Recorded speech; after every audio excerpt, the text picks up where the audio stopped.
నిజం చెప్పకపోవడం అబద్ధం, అబద్ధాన్ని నిజం చేయాలనుకోవడం మోసం, మోసాన్ని ప్రత్యర్థులపైకి నెట్టేయడానికి దొంగ సాక్ష్యాలు సృష్టించడం కుట్ర, వ్యవస్థలను గుప్పెట్లో పెట్టుకుని కంటికి కనబడకుండా కుట్రను అమలు చేయటం కుతంత్రం. జగన్ విషయంలో చంద్రబాబు తంత్రం ఇదే. ఈ నెల 18న జగన్ రెంటపాల పర్యటనకు వెళుతున్న సందర్భంలో జగన్ వాహనం ఢీకొని ఓ వృద్ధుడు మరణించాడని యోగాంధ్ర కార్యక్రమం ముగిశాక ఓ వీడియోను రిలీజ్ చేశారు. యోగాంధ్ర ఫెయిల్ అయిన తర్వాతనే ఇలాంటి వీడియో ఎందుకు బయటకు వచ్చిందంటే నా దగ్గర సమాధానం లేదు. కానీ ప్రమాదం జరిగిన రోజున గుంటూరు జిల్లా ఎస్పీ ఏం చెప్పారు? ఆ వృద్ధుణ్ణి ఢీకొట్టింది ఓ ప్రైవేటు వాహనం అని క్లియర్గా చెప్పారా లేదా? రెడ్ బుక్ అమలు చేస్తున్న పోలీసులే ఆ మాట చెప్పాక అంతకు మించిన సాక్ష్యం ఇంకేముంటుంది?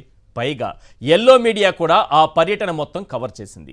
దేవినేని అవినాష్ అనుచరుడి వాహనం ఢీకొట్టి వృద్ధుడు మరణించాడని రామోజీరావు ఆత్మ రాసుకొచ్చింది. కానీ 3 రోజుల్లోనే మొత్తం తలకిందులైపోయింది. కొత్త వీడియోలు పుట్టుకొచ్చాయి. సినిమా కెమెరాలతో షూట్ చేసినట్టుగా, అనుభవంతుడైన కెమెరామెన్ చిత్రీకరించినట్టుగా, చూపించనట్టుగా ఓ వీడియోను రిలీజ్ చేశారు. అది ఏఐ జనరేటెడ్ వీడియోనా, ఒరిజినల్ వీడియోనా? ప్రజల్లో జరుగుతున్న చర్చ ఇదే. ఐటీడీపీ ఇచ్చిన తీర్పు ప్రకారం అయితే అది ఏఐ జనరేటెడ్ వీడియో కాకపోవచ్చు, కానీ ఒరిజినల్ వీడియోనే అయితే నిజంగా జగన్ వాహనం వల్లే ప్రమాదం జరిగి ఉంటే మరి మన కూటమి ప్రభుత్వం చాలా ప్రశ్నలకు సమాధానం చెప్పాల్సి ఉంటుంది. ఆ వీడియోలో ఉన్నది నిజమైతే జగన్ భద్రతలో ప్రభుత్వం నిర్లక్ష్యం వహించినట్టే. పైలట్ వాహనాలు, రో పార్టీ పోలీసులు లేరని ప్రభుత్వం ఒప్పుకున్నట్టే. వైఎస్ జగన్ను భూస్థాపితం చేస్తానన్న బాబు కుట్రలో భాగంగానే దీన్ని అమలు చేశారని భావించాల్సి ఉంటుంది. లేదంటే జగన్కు వస్తున్న ప్రజాదరణ చూసి ఓర్వలేక ఈర్ష్యతో డైవర్షన్ పాలిటిక్స్ చేస్తున్నారని అర్థం చేసుకోవాల్సి ఉంటుంది. ఏదైతేనే ఒక వీడియోను వదిలారు. జగన్ వాహనమే ఢీకొట్టిందని కేసు నమోదు చేశారు. డ్రైవర్పై కేసు పెట్టారు. ఏటూగా జగన్ను చేర్చారు. జగన్ వెంట ఉన్న వారందరి మెడకు ఈ కేసు తగిలించారు. స్టాన్ఫోర్డ్లో చదువుకోకపోయినా గవర్నమెంట్ స్కూల్లో చదువుకున్న తెలివితేటలతోనే ప్రజలు ఓ ప్రశ్న అడుగుతున్నారు. ఓ బస్సు యాక్సిడెంట్ చేస్తే డ్రైవర్ పైన కేసు పెడతారా? బస్సులో ఉన్న వారందరిపైన కేసు పెడతారా?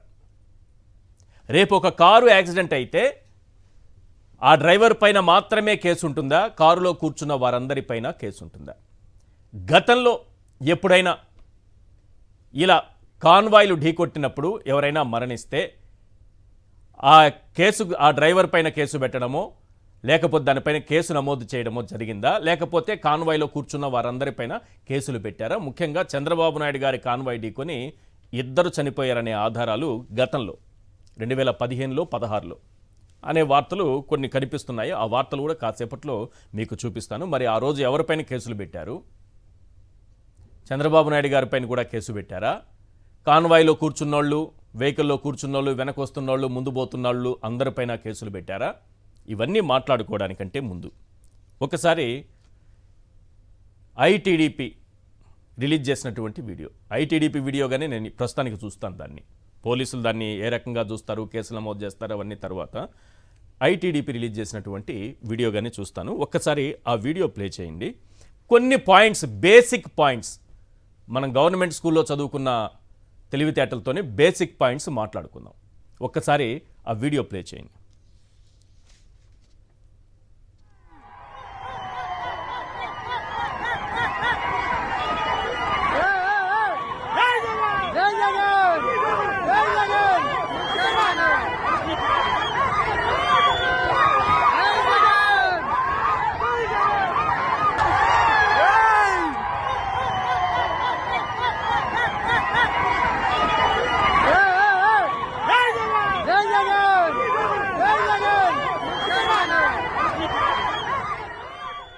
ఎస్, అది జగన్మోహన్ రెడ్డి గారు ఉన్నటువంటి వాహనం మనకు క్లియర్గా కనిపిస్తోంది.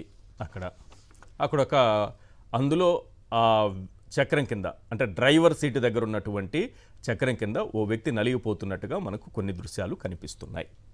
ఇప్పుడు క్వశ్చన్ ఏంటంటే, అది 3.7 టన్నులు, అంటే 3700 కేజీల బరువు ఉన్నటువంటి ఒక వాహనం. బుల్లెట్ ప్రూఫ్ వాహనం అంటే దాదాపు అది ఫార్చునర్ వాహనం 4000 కేజీలు ఉంటుంది, 4 టన్నుల బరువు ఉంటుంది. 4 టన్నుల బరువున్నటువంటి వాహనం ఢీకుంటే లేక తొక్కితే రోల్ ఓవర్ అంటే పైనుంచి ఇలా ఎక్కి దిగేస్తుంది, కానీ ఒక ఫుట్బాల్ను తీసుకెళ్ళినట్టుగా తీసుకెళ్ళదు.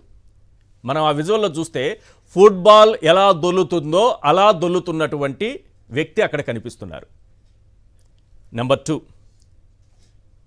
ఆ వెహికల్ కదలలేదు, అక్కడ ఆగిపోయింది. సాధారణంగా అయితే ఫుట్బాల్ పైకే ఎక్కదు, మామూలు మనుషుల పైకి అయితే వెహికల్ పైనెక్కినప్పుడు అంటే ఇలా డాష్ చేసినప్పుడు గుద్దినప్పుడు అది పైనుంచి వెళ్ళిపోతుంది, చక్రం పైన మనిషి పైన ఎక్కుతుంది, రోల్ ఓవర్ అవుతుంది. కానీ ఎక్కడా అది కనిపించలేదు.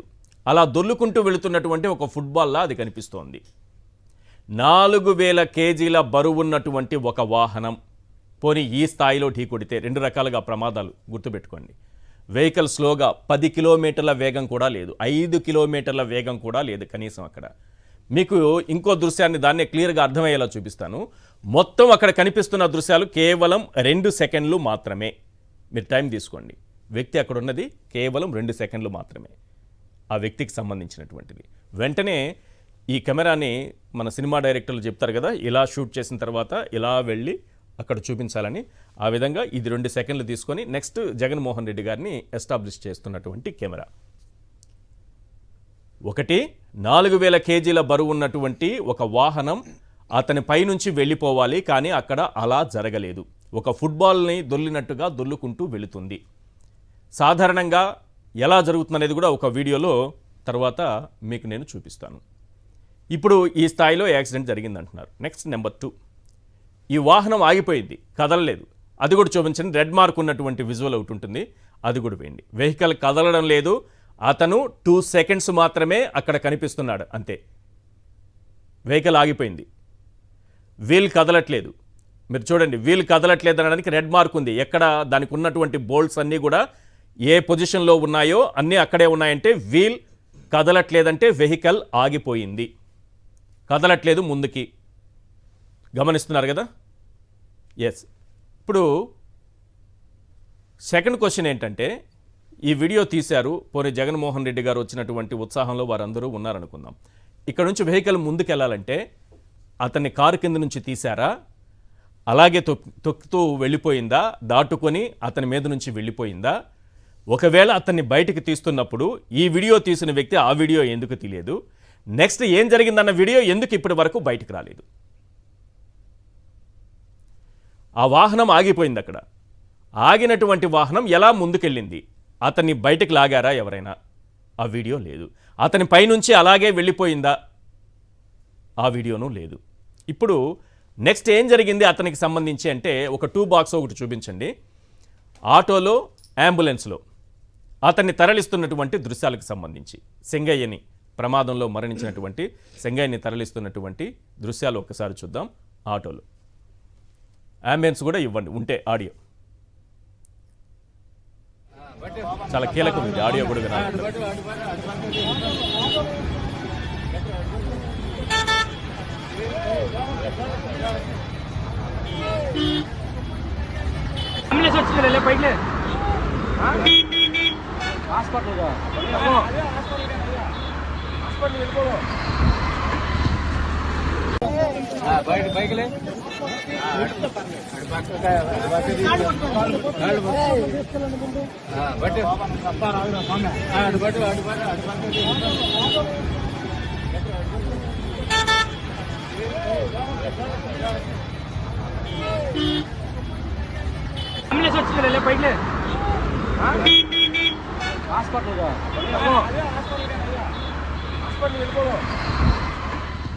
ఇక్కడ విషయం ఏంటంటే, మొదటిగా ఆటోలో తరలించినట్టుగా మనకు కనిపిస్తోంది, రెండోది అంబులెన్స్లో తరలించినట్టుగా మనకు కనిపిస్తోంది.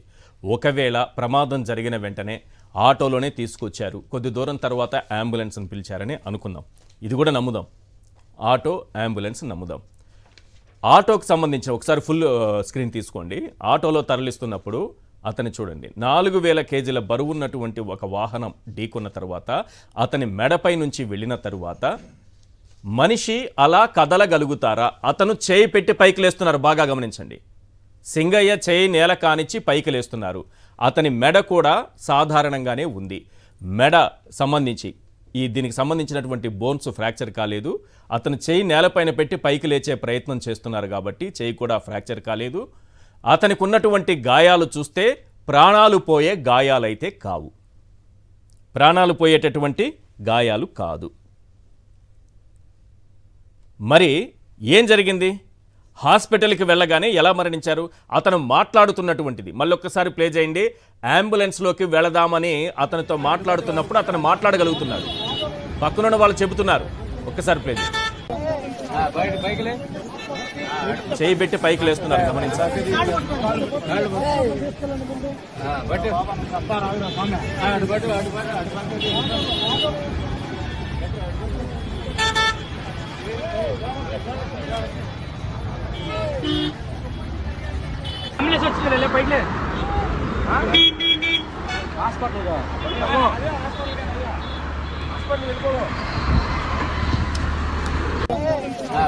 హాస్పిటల్కి వెళదామని అతనితో మాట్లాడుతున్నారంటే అతను నిజంగా ప్రాణాపాయ స్థితిలో లేరు. మరి ఎప్పుడు చనిపోయారు, ఎలా చనిపోయారు? నేను ఈనాడులో వచ్చినటువంటి వార్తని చదివి వినిపిస్తాను అతను ఎలా చనిపోయారనేది.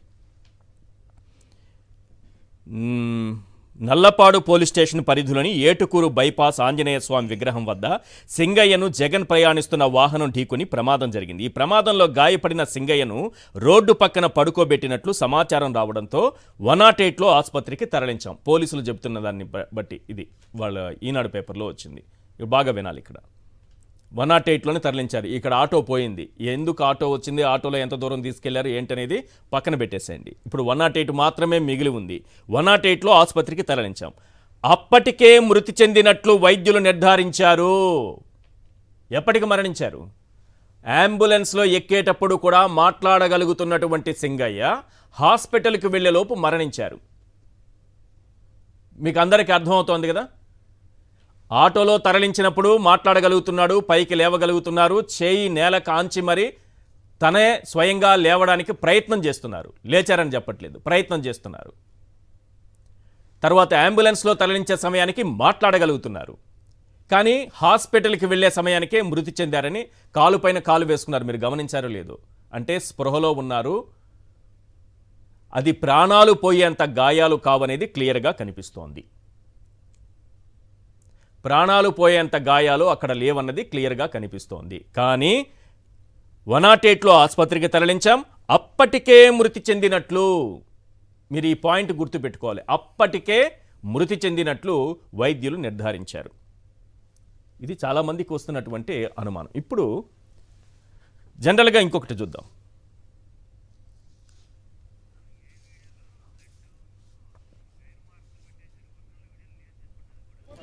రైట్, ఇప్పుడు ఇంకొకటి చూద్దాం. ఒక వ్యక్తిని 4000 కేజీల బరువున్నటువంటి ఒక వాహనం ఢీకుంటే అది ఎలా వెళుతుంది? ఏఐ జనరేటెడ్తో చేసినటువంటి ప్రజలకు అర్థం అవడానికి ఒక వీడియోని నేను చూపిస్తాను. ఫిజిక్స్ ఏం చెబుతుంది మనకి, మన సైన్స్ ఏం చెబుతుంది అనేది చాలా క్లియర్గా ఆ వీడియోలో చూడొచ్చు. మీరు కామ్గా ఉంటే, అంటే బీకామ్లో ఫిజిక్స్ అన్నట్టుగా అది కాదు, మీరు కామ్గా ఉండండి, నేను ఫిజిక్స్ చూపిస్తాను. బీకామ్ ఫిజిక్స్ అని మాత్రం అనుకోకండి, కామ్గా ఉండండి, ఫిజిక్స్ చూపిస్తాను. రైట్, ఒక్కసారి ఆ వీడియో ప్లే చేయండి. ఏం జరుగుతుందో చూడండి.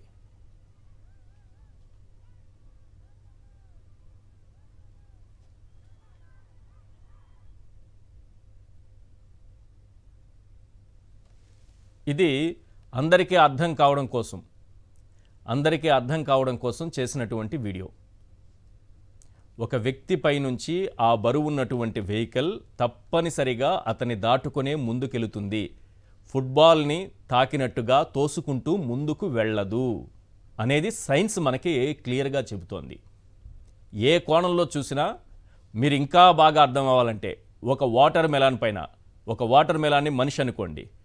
ఏనుగు తన పాదంతో ఆ వాటర్ మెలాన్ని తొక్కినప్పుడు అది ఒక్కసారిగా పగిలిపోతుంది. అదే ఏనుగు పాదం కింద ఫుట్బాల్ని పెడితే అది స్లిప్ అయి ముందుకెళ్తుంది. ఇక్కడ ఏం జరుగుతోంది? వ్యక్తి అయితే తప్పనిసరిగా అలా మనం సెకండ్ బాక్స్లో, రైట్ సైడ్ బాక్స్లో చూస్తున్నట్టుగా అతని పైనుంచి కారు వెళ్ళిపోతుంది. అతని పైనుంచి కారు వెళుతుంది. ఫుట్బాల్ని తోసుకొని పోయినట్టుగా, rubber ball తోసుకుపోయినట్టుగా తోసుకుపోదు.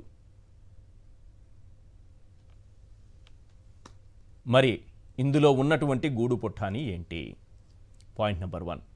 Point number 2, red book రాజ్యాంగాన్ని అమలు చేయటానికి పోలీసు వ్యవస్థ ఎంత కృషి చేస్తోందో మనకు తెలుసు. అద్భుతంగా పనిచేస్తున్నటువంటి పోలీసు వ్యవస్థే ఏం చెప్పింది? ఆ రోజు జరిగినటువంటి ప్రమాదంలో జగన్ కాన్వాయ్లోని వెహికల్ కాదు, ఆ కాన్వాయ్ వెనుకున్నటువంటి ఒక ప్రైవేటు వాహనం ఢీ కొట్టడం వలని ఎస్పీ గారు చెప్పారు. అది కూడా ఒక్కసారి ప్లే చేయండి. నాడు నేడు ఎంత అభివృద్ధి చెందింది చూడండి.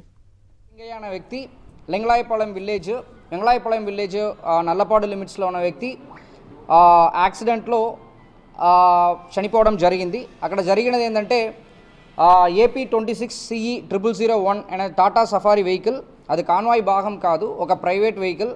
దాంట్లో తగిలి కిందకి పడిపోయారు. దానిపైన ఆ వెహికల్ షోల్డర్లో ఎక్కడం జరిగింది. దాని తర్వాత ఆ పర్టికులర్ చెల్లి సింగయ్య అనే వ్యక్తిని సైడ్లో పెట్టడం జరిగింది. ఎవరు కూడా వాళ్ళని మళ్ళీ పట్టించుకోవట్లేదు. తర్వాత మన highway petrol police ASI Rajasekhar అనే వ్యక్తి 108కి కాల్ చేస్తూ వాళ్ళని అంబులెన్స్లో పెట్టి GGH గుంటూరుకి తరలించడం జరిగింది. తీసుకొని వెళ్ళినప్పుడు వాళ్ళు బ్రాడ్ డెడ్ అని చెప్పడం జరిగింది.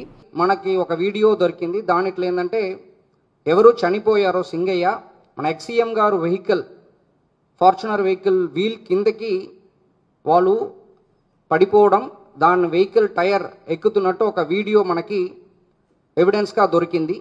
106 సబ్క్లాస్ 1 BNS సెక్షన్ని మళ్ళీ 105 BNS కిందకి మనం మార్చడం, అలాంగ్ విత్ 49 BNS కిందకి సెక్షన్ని మార్చేసి దానిలో ఉన్న డ్రైవర్, తర్వాత XCM గారు, తర్వాత నాగేశ్వర్ రెడ్డి, సుబ్బారెడ్డి గారు, పెరినాని అండ్ విడుదల రజన్ గారు అందరినీ కూడా అక్యూజ్డ్ కాలంలో యాడ్ చేయడం జరిగింది. ఇప్పుడు ఒకసారి మళ్ళీ వెనక్కి వెళ్ళి ఆటో దగ్గర దృశ్యాలను కూడా క్లియర్గా గమనించండి. మీరు ఆటో దగ్గర ఉన్నప్పుడు ఎలా ఉంది? బ్లడ్ స్టెయిన్స్ కనిపిస్తున్నాయా? చాలా తక్కువగా, అక్కడ ఏదో బ్లడ్ స్టెయిన్ కొంచెం కనిపిస్తోంది. తర్వాత అతన్ని అంబులెన్స్లో తరలించేటప్పటికి మార్క్స్ బాగా కనిపిస్తాయి చూడండి. ఇప్పుడు వచ్చాయి చూడండి, చేయి మొత్తం కూడా బ్లడ్ స్టెయిన్స్ వచ్చేసాయి. షర్ట్ పైన టైర్ మార్క్స్ ఇప్పుడు కనిపిస్తోంది. షర్ట్ పైన టైర్ మార్క్స్, టైర్ అతని పై నుంచి వెళ్ళినట్టుగా కనిపిస్తోంది. కానీ ఆటోలోకి తీసుకువెళ్తున్నప్పుడు అది కనిపించట్లేదు. ఎందుకు కనిపించట్లేదు? అప్పుడు మీరు గమనించారా ఆ షర్ట్ని? ఇక్కడ వైట్ షర్ట్ అలాగే ఉంది. అతని చేతికి మీకు లెఫ్ట్ హ్యాండ్ దగ్గర ఎక్కడ కూడా షర్ట్ మొత్తం, షర్ట్కి సంబంధించి లెఫ్ట్ హ్యాండ్ మీద షర్ట్ ఎక్కడ కూడా బ్లడ్ స్టెయిన్స్ పూర్తి స్థాయిలో లేవు. అతని రైట్ హ్యాండ్ మాత్రమే కొంత డ్యామేజ్ అయినట్టుగా కనిపిస్తోంది. అంబులెన్స్ దగ్గర వీడియో ఒకసారి చూడండి, ఎంత క్లియర్గా కనిపిస్తోంది చూడండి. లెఫ్ట్ హ్యాండ్ దగ్గర పూర్తిగా బ్లడ్ స్టెయిన్స్ వచ్చేసాయి, రక్తపు మరకలతో ఎడమ చేయి పూర్తిగా నిండిపోయింది. కనిపిస్తోందా ఇప్పుడు? కొత్తగా ఇప్పుడు ఆ షర్ట్ మీదకి ఏమొచ్చేరింది? టైర్ మార్క్స్ వచ్చాయి. ఈ రెండు వీడియోలు ఎలా వచ్చాయి? ఆటోలో ఎందుకు తీసుకెళ్లారు? ఆ తర్వాత అంబులెన్స్లోకి ఎవరు ఎక్కించారు? పైగా మాట్లాడగలుగుతున్నటువంటి వ్యక్తి అంబులెన్స్లో ఎక్కి హాస్పిటల్కి వెళ్ళేలోపు ఎలా మరణించారు? ఇవి ఉన్నటువంటి అనుమానాలు. సరే, ఇవన్నీ చూసిన తరువాత కూడా అబ్బే లేదు, ఇది జగన్మోహన్ రెడ్డి గారి కాన్వాయ్ చంపేసినటువంటి, తొక్కి చంపేసినటువంటి వీడియో, ఒరిజినల్ వీడియోనే, ఇందులో ఏమాత్రం మ్యానిపులేషన్ కానీ ఏఐని ఉపయోగించుకునో టెక్నాలజీని ఉపయోగించుకునో ఇది చేసింది కాదు అనంటే సమాధానం చెప్పాల్సింది రాష్ట్ర ప్రభుత్వం. జగన్మోహన్ రెడ్డి గారి పర్యటన జరుగుతున్నప్పుడు, Z+ కేటగిరీ భద్రత కలిగినటువంటి వ్యక్తి పర్యటన జరుగుతున్నప్పుడు రో పార్టీలు ఉంటాయా ఉండవా? అలా వెహికల్ పైకి, బానెట్ పైకి కూడా ఎక్కేస్తున్నారంటే ఎంత సింపుల్గా భద్రతను గాలికి వదిలేశారు. జగన్ గారి భద్రత విషయంలో అంటే ఏదైనా ప్రమాదం తలపెట్టాలని అనుకున్నారా? దానికి కూడా ప్రభుత్వమే సమాధానం చెప్పాలి. లేదు, ఇది ఒరిజినల్ కాదన్న ఒప్పుకోవాలి. ఈ రెండిట్లో ఏదో ఒకటి ఒప్పుకుని తీరాలి. ఖచ్చితంగా ఒప్పుకోవాల్సినటువంటి అవసరం ఉంది. ఎస్, ఇది ఫేక్ వీడియో అని చెప్పాలి. జగన్ గారి భద్రతకి మేమేమి ఇబ్బంది కలిగించలేదని చెప్పాలి. లేదా ఇది ఫేక్ వీడియో కాదు, ఒరిజినల్ అంటే భద్రతకి మీరు ప్రమాదం తెచ్చిపెట్టినట్లే. జగన్ గారి పర్యటన అడ్డుకోవడానికి ఈ విధంగా ఎప్పుడైనా చంద్రబాబు నాయుడు గారి బానెట్ పైకి అభిమానులు ఎక్కడం చూసారా? ఎక్కరు. పోనీ పవన్ కళ్యాణ్ గారి అభిమానులకి ఇట్లా జరిగిందా? లోకేష్ గారికి ఇలా జరిగిందా? జరగదు. ఎందుకంటే పోలీసులు తగిన భద్రతా చర్యలు తీసుకుంటారు కాబట్టి, తీసుకోవాలి కూడా. అలా తీసుకోలేదు, ఎప్పుడూ భద్రత ఇవ్వలేదు అని అంటే వాళ్ళకి అభిమానులే లేనట్టప్పుడు. అంటే వీళ్ళకి అభిమానులు లేరు, ఎవరు రారని. అది కాదు, ఖచ్చితంగా తీసుకోవాలి. మరి ఇది భద్రతా లోపమా? ఈ వీడియో చెబుతున్నటువంటి, ఈ వీడియో వెనుక దాగున్నటువంటి రహస్యాలేంటి అన్నీ కూడా క్లియర్ కట్గా మాట్లాడుకుందాం.